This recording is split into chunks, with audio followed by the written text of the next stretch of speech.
Hi, my name is Rachel Alder, and I am the owner and one of the therapists at Connected Couples Counseling. Every month, we come and do kind of video vlog that goes with the blog we wrote on our website. And this month, we wrote about how to build a relationship for a lifetime, what that looks like, what it takes. And so I'll do a quick summary, but then my goal with this video is to show you like an example of how to create a personalized plan of growth for your relationship. So, quick summary of the blog post is talking about what it takes to build a relationship for a lifetime. So, I reference what it's like when you're dating your partner. You're very intentional. You plan dates. You are curious about them. You're asking questions to get to know them. You're prioritizing time with them.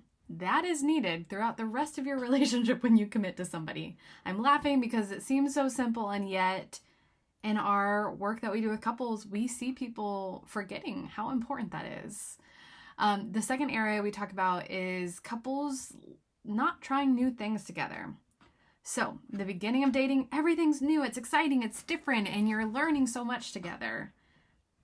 Things get familiar the longer you are together, and it takes energy to find new things to do.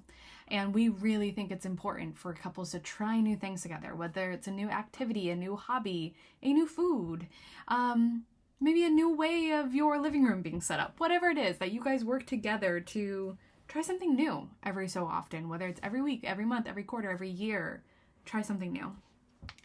And then the third piece we talked about was that you have to be really intentional of working on strengthening areas of your relationship that need work or are underdeveloped. Oftentimes that's our communication, our conflict, the way we're connecting. But you need to work together to say, hey, you know what? This is an area that could be strengthened between the two of us. This is an area that feels a little weak. And not in a bad way, but just we've done what we can, and now we need some new information, some new tools, some new resources to help us. So I wanted to create a way, like what this looks like if you're in relationship. So it's easy to just use myself as an example and kind of just be vulnerable. So I've been with my husband since 2013. So we've been dating for about 12 years. I'm married for 8. And every year, part of this is I want to walk the talk and talk the walk with the couples. And so I look at our relationship and say, where can we grow? Where can we improve? And so what that looks like for us, one thing we implemented back in 2021 is weekly date nights. It doesn't always happen every week, but we have that intention. We have a scheduled sitter who comes and we go on a weekly date night. And when that scheduled sitter isn't available or our schedule impacts with theirs, we find a way. So the other day, my husband's like, hey, we can't go on date night. So what should we do? Let's make sure we're still dating one another. We're having quality time together. That's not our norm of just sitting down and watching a show together on the couch. So weekly date nights is a part of our building our relationship stronger for a lifetime together. We want to keep dating each other. And so when we go on dates, we do kind of think about what we're wearing and kind of getting ourselves in the mindset, the right mood for date night. We intentionally plan an activity or a place to go eat. It doesn't always go smoothly. Sometimes it's hey, we're going to go run those errands together. But sometimes we've got a little list. I have a little list on my notes app on my phone of just different ideas, things to do, things to try, places we've said we wanted to eat, but then when it comes down and we didn't make plans, we're like, what are we going to eat that we can go to? So date nights is a part of our lifetime commitment together, and we want to keep having fun and playing with our dates. Another thing we've been doing is kind of looking through what are the areas we want to grow in. So a few months ago, we made kind of our relationship principles plan and what that looks like, and we're trying to honor that plan and intention. I probably do this a little bit more than my husband just because this is where my brain is. It's what I teach all the time. But I'm thinking through where can we get stronger and better together? So something we're going to do this month is look through our finances. We sometimes take a divide and conquer approach to our finances. We always sit down at least once a year together because we're both business owners. And so we have to do the financial planning with our financial planner and kind of tax planning season. But something we're going to do is look through our finances together and kind of just assess is this how we want to be investing our money? Are there things that we want to change and be different?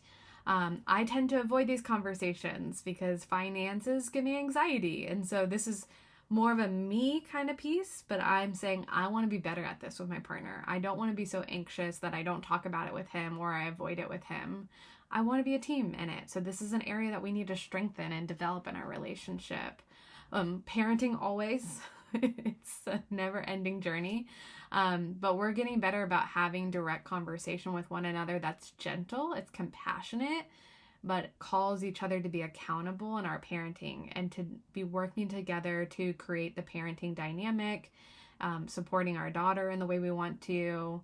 In the past, we've become very aggressive unintentionally, like kind of, I need to hold you accountable, you don't deserve compassion.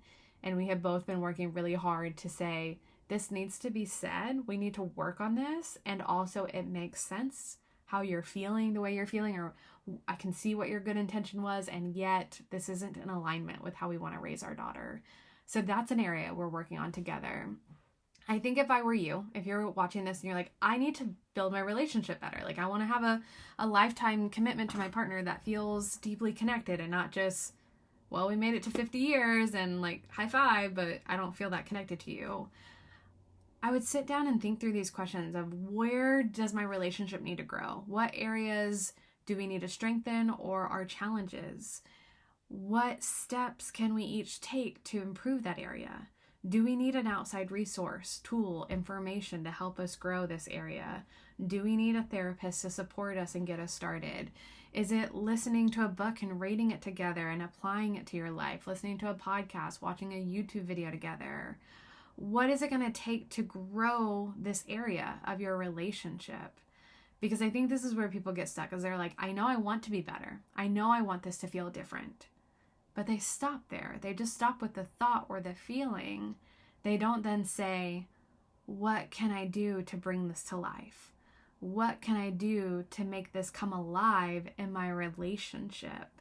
And there will be action that is required no matter what. Even when you're having a really great year together, a great season, a great quarter, a great decade, you still want to be asking yourself, like, how do we keep growing and improving our relationship?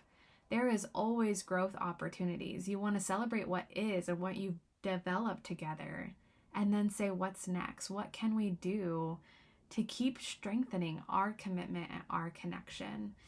And then be accountable to those actions to get there. So just like it's been on my post-it note list to say, we got to sit down and look at our finances. The thought is there. I wrote it down as a reminder. I got to take the step to actually do that with my husband. So my accountability tonight is I need to go to him and say, hey, let's schedule a time this week to do this. What day or evening works best for you? Here's kind of what I'm hoping. Here's my expectations. Here's what I'm asking of you. Make a plan, and then we got to execute it.